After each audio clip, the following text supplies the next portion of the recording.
বন্ধুরা, সেদিন সকালটা ছিল একেবারে অন্যরকম। মা বাবা বাসায় ছিলেন না, তাই পুরো বাড়িতেই শুধু আমি আর আমার ভাইয়া একা ছিলাম।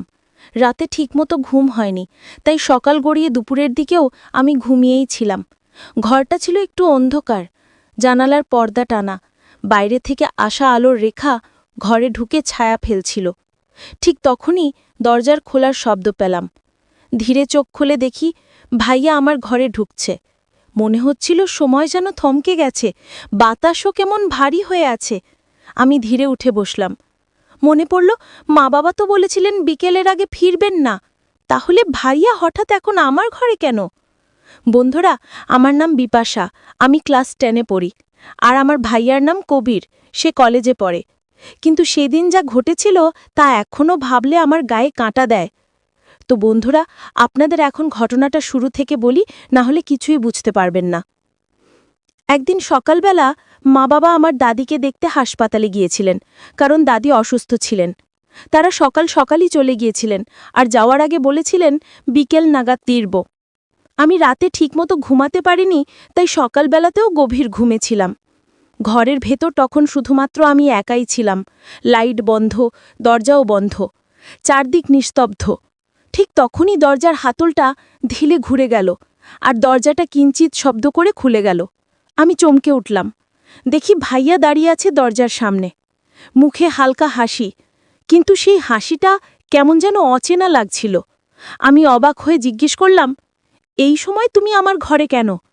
ভাইয়া কিছুক্ষণ চুপ করে রইল, তারপর ধীরে ধীরে ঘরের ভেতরে ঢুকে এলো। তার চোখে কেমন এক গভীর দৃষ্টি, যেন কিছু বলতে চাইছে, আবার লুকিয়েও রাখছে। বাতাসে এক অদ্ভুত ভারী ভাব ছড়িয়ে পড়ল। আমি অনুভব করছিলাম কিছু একটা ঠিক নেই। ভাইয়া হঠাৎ আমার বিছানার পাশে এসে বসল, তারপর নিচু স্বরে বলল, বিপাশা, আমি তোকে একটা কথা বলবো, কিন্তু কাউকে বলবি না কিন্তু। ঠিক সেই মুহূর্তে ভাইয়া আমার দিকে ঝুঁকে বলল, বিপাশা, তুই জানিস কি, আমরা যখন রাতে ঘুমাই বাবা মা কি করে সেটা আমরা কখনো দেখিনি, কিন্তু আমি আজ যা দেখেছি সেটা আমাদের জন্য খুবই গুরুত্বপূর্ণ, এবং তুই আর আমি সেটা একসাথে করতে পারি। আমি অবাক হয়ে বললাম, কি করা? ভাইয়া, কি দেখেছিস? এসব আগে কখনো বললিনি। ভাইয়া হালকা শ্বাস টেনে বলল, আমি বুঝতে পারছি এটা অদ্ভুত শোনাবে, কিন্তু যখন আমরা একা থাকি তখন আমাদের কিছু কাজ আছে যা আমরা আগে কখনো দেখিনি। বিপাশা, এটা হয়তো আমাদের জন্য নতুন অভিজ্ঞতা, কিন্তু একসাথে করলে আমরা সব বুঝতে পারব। কবির ভাইও ধীরে বলল, বিপাশা, আজ সকালটা আমাদের জন্য বিশেষ। আমি যা দেখেছি তা শুধু একটি সাধারণ ঘটনা নয়। যদি তুমি সাহস দেখাও তবে আমি সব দেখাবো। আমি বিস্ময়ে জিজ্ঞেস করলাম, ভাইয়া, ঠিক কি দেখেছ? এটা কি গুরুত্বপূর্ণ? কবির ভাইয়া হালকা হেসে বলল, হ্যাঁ বিপাশা, এটি গুরুত্বপূর্ণ, কিন্তু প্রথমে শর্ত, তুমি আমার সঙ্গে থাকবি, ভয় পাবে না এবং মনোযোগ দেবে। আমি মাথা হেলালাম, ঠিক আছে ভাইয়া, আমি প্রস্তুত। ভাইয়া হালকা হেসে বলল, চলো, তবে আগে দরজা বন্ধ করি, বাইরে কেউ যেন আমাদের দেখতে না পারে। সে দরজার তালা টেনে দিল। ঘরের বাতাস হঠাৎ আরও ভারী হয়ে গেল, আর কানের কাছে হালকা কোনো শব্দ ভেসে আসলো, যেন কেউ দূরে কানে কানে ফিসফিস করছে। বিপাশা, আজ আমি তোমাকে একটা গোপন জায়গা দেখাবো, ভাইয়া বলল। সে আমাকে ধরে লিভিং রুমের দিকে এলো। ধাপে ধাপে আমরা এগোলাম, আর আমার হৃদয় বেজে উঠল দ্রুত। জানালার বাইরে সূর্যের আলো ঢুকছিল, কিন্তু ঘরের ভেতর সবকিছু যেন ছায়ার মতো গভীর। ভাইয়া কিছুক্ষণ চুপ করে রইল, তারপর গভীরভাবে আমার দিকে তাকিয়ে বলল, বিপাশা, তুই জানিস, একসময় আমি একটা মেয়েকে খুব পছন্দ করতাম। হয়তো তুই জানিস না, কারণ আমি কারো সঙ্গে তোকে পরিচয় করাইনি কখনো। সে আমার খুব কাছের ছিল। আমি অবাক হয়ে জিজ্ঞেস করলাম, ভাইয়া, মানে তোর গার্লফ্রেন্ড? ভাইয়া হালকা হেসে মাথা নাড়ল, হ্যাঁ, একরকম। কিন্তু অদ্ভুত ব্যাপার কি জানিস, সে দেখতে তোর মতোই ছিল, চোখ, চুল, হাসিটাও। মাঝে মাঝে তোকে দেখি, মনে হয় তার কথা আবার ফিরে এসেছে। আমি কিছুটা চুপ করে রইলাম, তার কণ্ঠে বিষণ্ণতা অনুভব করতে পারছিলাম। তারপর কি হলো? আমি ধীরে জিজ্ঞেস করলাম। ভাইয়া নিঃশ্বাস ফেলে বলল, সে একদিন হঠাৎ হারিয়ে গেল, কেউ জানে না কোথায় গেছে। ভাইয়া একটু চুপ করে আমার দিকে তাকিয়ে রইল, তারপর ধীরে বলল, বিপাশা, তোকে দেখলে আমার আগের গার্লফ্রেন্ডের কথা মনে পড়ে। জানিস তুই আর সে দেখতে অবিকল একরকম ছিলে। মাঝে মাঝে মনে হয় তুই আর সে যেন একই মানুষ। আমি কিছুটা অবাক হয়ে বললাম, ভাইয়া, আমি আসলে কিছুদিন ধরে একটা ব্যাপার খেয়াল করছিলাম। দেখতাম তুমি মাঝে মাঝে আমার দিকে চুপচাপ তাকিয়ে থাকো।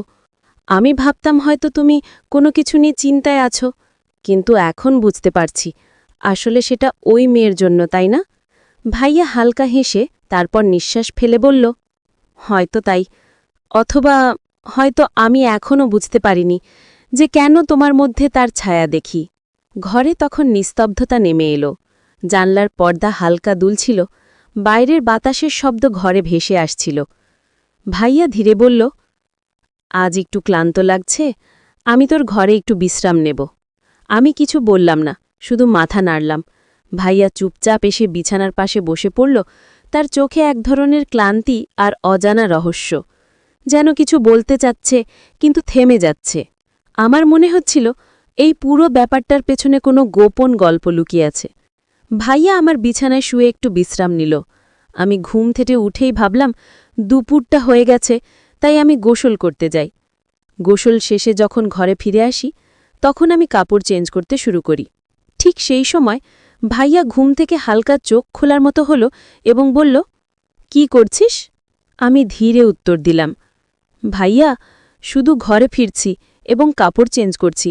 তুই বিশ্রাম কর, আমি তোর দিকে ঘামছি না। ভাইয়া হেসে বলল, ঠিক আছে, সমস্যা নেই, তুই শান্তি করে কাজ কর, আমি পাশে আছি। আমি মাথা নাড়লাম। মনে হচ্ছিল এই দুপুরটা এমন একটা অদ্ভুত শান্তির মতো, ভয় নয়, কৌতূহল আর রহস্যের মিশ্রণ। জানলা দিয়ে আসা আলো ঘরে নরম ছায়া ফেলছিল, আর হঠাৎ মনে হচ্ছিল আজকের দুপুরে আমার সঙ্গে ঘটতে যেতে পারে কোনো অজানা ঘটনা যা আগে কখনো দেখিনি। আমি কাপড় চেঞ্জ শেষ করে দাঁড়ালাম। ঘরের চারপাশ নিস্তব্ধ, শুধু জানলার বাইরে হালকা আলো ভেতরে ঢুকছে। হঠাৎ মনে হলো বাতাসের সাথে কিছু ফিসফিস আওয়াজ ভেসে আসছে, যেন কেউ দূরে কিছু বলছে। আমি ধীরে ধীরে ভাইয়ার দিকে তাকালাম। সে এখন শান্ত, কিন্তু চোখে এক অদ্ভুত জ্যোতি, যেমন কোনো কথা বলতে চাচ্ছে কিন্তু কিছু লুকিয়েও রেখেছে। ভাইয়া হেসে বলল, বিপাশা, আজকের দুপুরটা আমাদের জন্য বিশেষ। কিছুক্ষণ পরে তুই দেখবি যা আগে কখনো দেখনি। তবে তুই ভয় পাস না, শুধু মনোযোগ দে। আমি কিছু বললাম না, শুধু মাথা হেলালাম। আমার হৃদয় বেজে উঠছিল দ্রুত। মনে হচ্ছিল আজ এখানে কিছু রহস্যময় ঘটনা ঘটতে চলেছে, আর আমরা দুজনেই সেই রহস্যের অংশ। তো বন্ধুরা, এই গল্পটি কিন্তু এখানে শেষ নয়, আরও বাকি গুরুত্বপূর্ণ শেষের অংশ রয়েছে। যদি আপনারা দ্বিতীয় পর্ব পেতে চান, অবশ্যই এই চ্যানেলটি সাবস্ক্রাইব করে পাশে থাকা অল নোটিফিকেশন অন করে রাখবেন। আর আগের থেকে যারা সাবস্ক্রাইব করে রেখেছেন, আপনাদের জন্য অসংখ্য ভালোবাসা রইল।